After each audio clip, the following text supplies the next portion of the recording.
Halo, perkenalkan kami mahasiswa PPG Prajabatan UNS dari Prodi Pendidikan Bahasa Inggris yang beranggotakan Cahyaning Tias, Novita, Nur Aisyah, dan Siti Prihatini Isbandiah akan mempresentasikan terkait hasil diskusi kami tentang indikator keberhasilan dari pembelajaran berdiferensiasi. Pembelajaran berdiferensiasi adalah suatu proses pembelajaran yang disesuaikan dengan keragaman peserta didik agar dapat memenuhi kebutuhan belajar setiap peserta didik untuk mengoptimalkan potensi dan pencapaian tujuan belajar mereka dengan mengenali karakteristik peserta didik seperti minat, kesiapan belajar, hingga gaya belajar peserta didik. Contoh keragaman diantaranya yaitu peserta didik memiliki minat, kecepatan, gaya belajar, tingkat motivasi, dan latar keluarga yang berbeda-beda. Beberapa teori pendukung dalam penerapan pembelajaran berdiferensiasi untuk keberagaman yaitu pembelajaran berdiferensiasi merupakan proses siklus mencari tahu tentang siswa dan merespon belajarnya berdasarkan perbedaan yaitu menurut Marlina tahun 2019. Selanjutnya adalah setiap siswa datang ke sekolah dengan membawa keunikan dan keragaman yang melekat pada diri mereka masing-masing. Keunikan dan keragaman yang melekat pada diri setiap anak diantaranya adalah gaya belajar, kemampuan akademik, kecepatan dalam memahami pelajaran, orientasi belajar, motivasi, self-efficacy, minat, kepribadian, termasuk juga status sosial ekonomi, itu menurut Wulandari tahun 2022.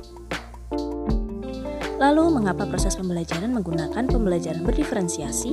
Pembelajaran berdiferensiasi merupakan salah satu solusi dari adanya keberagaman peserta didik. Pembelajaran berdiferensiasi perlu dilakukan karena setiap peserta didik memiliki karakteristik, minat, kesiapan belajar, serta kemampuan yang berbeda-beda.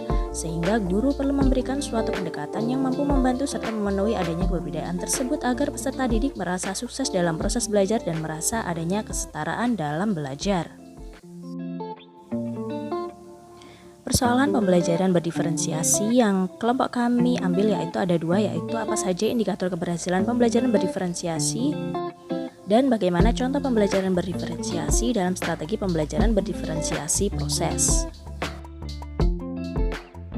Untuk indikator keberhasilan pembelajaran berdiferensiasi menurut kelompok kami ada 4, yaitu keberhasilan pembelajaran berdiferensiasi yang paling nampak adalah pada proses dan hasil belajar peserta didik. Selanjutnya peserta didik merasa nyaman saat proses pembelajaran.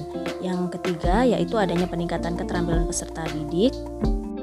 Dan yang terakhir adalah peserta didik mampu merefleksikan proses pembelajaran. Pada persoalan kedua, contoh pembelajaran berdiferensiasi dalam strategi pembelajaran berdiferensiasi proses menurut kelompok kami ada 3, yaitu kesiapan belajar peserta didik seperti contohnya guru bisa membuat tes diagnostik baik tes atau non-tes. Kedua yaitu minat peserta didik. Dan yang ketiga adalah gaya belajar, karena untuk mendapatkan pemahaman materi lebih mendalam dengan menggali informasi berdasarkan gaya belajar siswa seperti audio, visual, kinestetik, dan visual. Sekian presentasi dari kelompok kami, terima kasih dan semoga bermanfaat.